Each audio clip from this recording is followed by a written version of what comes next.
Is this the return of Lancia? We're here with the new Lancia Ypsilon, and it's a great looking car. I'll first show you around some of the cool quirks and features that I really like. So we start here with this very cool front end.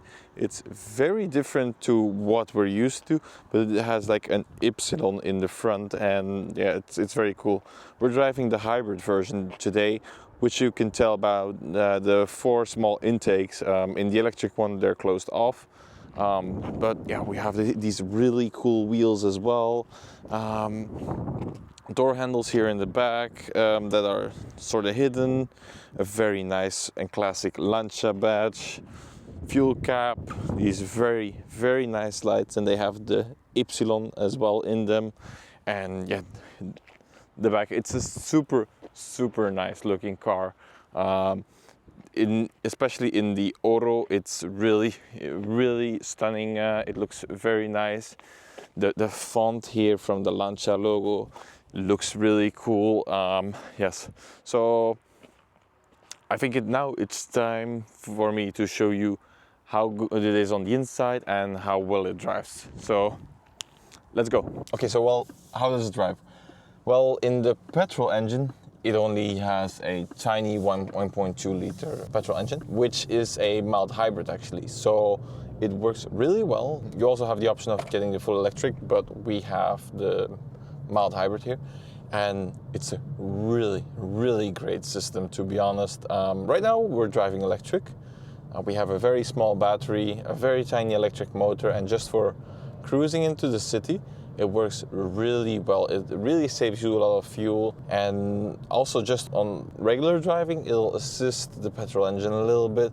Every time you get off the brake, there's regenerative braking, and you can hear the electric engine, and a genuine electric engine that you can hear, I really like it. It gives it a little bit of character than something completely silent. It's super cool. So within the interior, yeah, we have the very nice dashboard here with this little bit particular design feature, but it lights up whenever you have some calls or whatever. To me, it looks a little bit like a trash can you could open and put some things in, but you can't. Yeah, the infotainment system, it works really well. It's a nice resolution. You can choose some various lighting. It's TomTom navigation. You have Apple CarPlay, anything you really need. Automatic cruise control, so you have distance regulation, there's regular speed limiter, but it all is finished off very well. We have, which is also quite a cool and unique thing, is we have this small table here for some reason. Up here there's a wireless charging pad for heating up your phone, and then here it's just a regular table, and you can store whatever you want. You can put your phone there, put a camera there, you do whatever with it, and it actually stays there pretty well unless you're taking very sharp corners. Talking back to the infotainment and the driving display, we have a fully digital driving display as well. It's common these days, but the font of it, it's a very stylish font, and that's also what they are trying to do with Lancia. It's supposed to be high up there with Alfa Romeo, but less sporty. So we're really going into the more luxury feeling of it, and the steering wheel feels great. The buttons, they're all physical buttons, which is a really nice feature. Kudos to you, Lancia, for not doing anything touch on the wheel.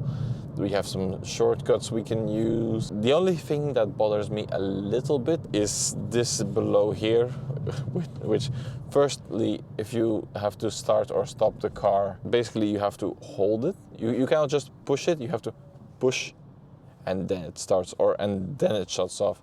And yeah, I don't really like it. It should just be push, go. But this is something that really comes from most Stellantis products these days, to be honest. And the driving mode, yes, I think this all comes from Peugeot. To bring something unique in this car would have been great, because otherwise everything is super nice inside here. Drives very comfortable, it looks very good, and as said, the engine is super efficient. I've been driving now, let's see, for this week I've been driving about 1,200 kilometers, and we've been averaging 5.5 liters per 100 kilometer.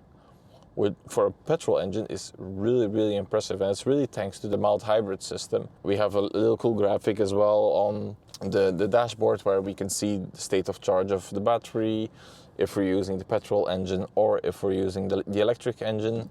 And right now the state of charge in the battery is a little bit low, so yeah, we can hear the engine coming, but we can still hear the electric motor. It's like it's a little whizzing in the background, and it sounds, I do think it sounds really cool, and it gives it a little bit of a peppy character. The engine as well, it's a noisy, noisy is maybe the wrong word. It's present inside the cabin, but it doesn't bother me that much.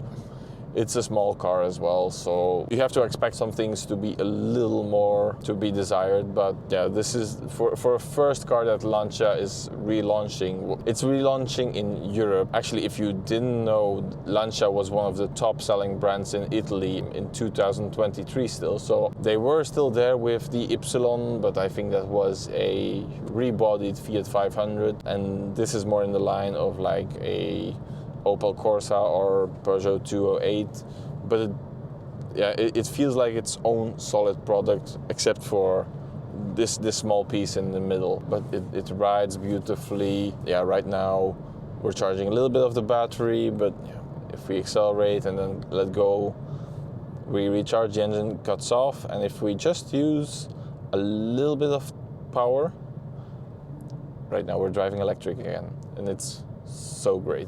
If you come from the highway and you let it fully run down, you can nearly charge up the battery fully, which is super cool. Yeah, so handling wise, it's pretty nippy. It works really well in a small town. We have a very, very nice seat. It's a little bit of an interesting choice in material. I'm not sure how clean you can keep this cloth type, but again, yeah, it's super well finished. It's very nice. For me personally, the steering wheel is a little bit too far. For me, I'd like to have the steering wheel a little bit closer, but yeah, I think that's mostly me and not really due to the car. But yeah, if we push it 0 to 100 in 9 seconds, it's a 99 horsepower engine, 200 Newton meters torque. Nothing that superb to write about, but still, yeah, we're talking small car, small engine. Yeah, it handles really, really well. I really like this car, and it looks really funky. As I've said in the beginning of the video, it's something super unique. Everyone is looking at it all of the time, and they're like, oh, what's this? Oh, is Lancia back? Price-wise, because I think this is an important thing as well in these types of cars. We're talking 24,000 euros starting for the hybrid version, and then it's starting to 32,000 euros for the electric version, which I think, especially for the hybrid version, is really well priced. You have this lovely interior here, you have all of the cute little Italian things. It's super. If you can't tell, I am quite the fan of the car.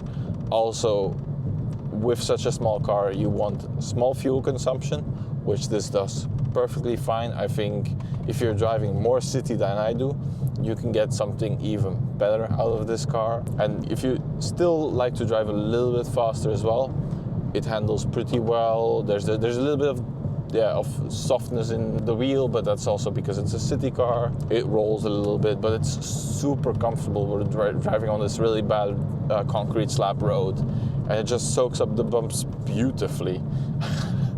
I mean, yeah, super unique car to have in terms of looks. It's really economical again, priced really, really well, I think, especially with the finish. There's nothing that creaks. Nearly everything still going on about the buttons here. Everything else is really well finished, and yeah, honestly, I think this is a great car. Even in the back, you can fit a full-size adult, not for long distances, but for like small trips, half an hour, 1 hour, it's perfectly doable. There's plenty enough space in the back. It's a super nice car. I think that's where I'll leave you for today. It's it's a really a small hatchback to consider, and I'm really looking forward to if Lancia is going to bring the HF version out and how well that will drive, because I think with this a little peppy engine around 180 200 horsepower, that would be super nice. So hope to see you in the next one. Leave a comment, what do you think about the return of Lancia, and if you really like Lancia, stay tuned, because they have some pretty cool cars coming up in the next few years. Thanks for watching. Bye.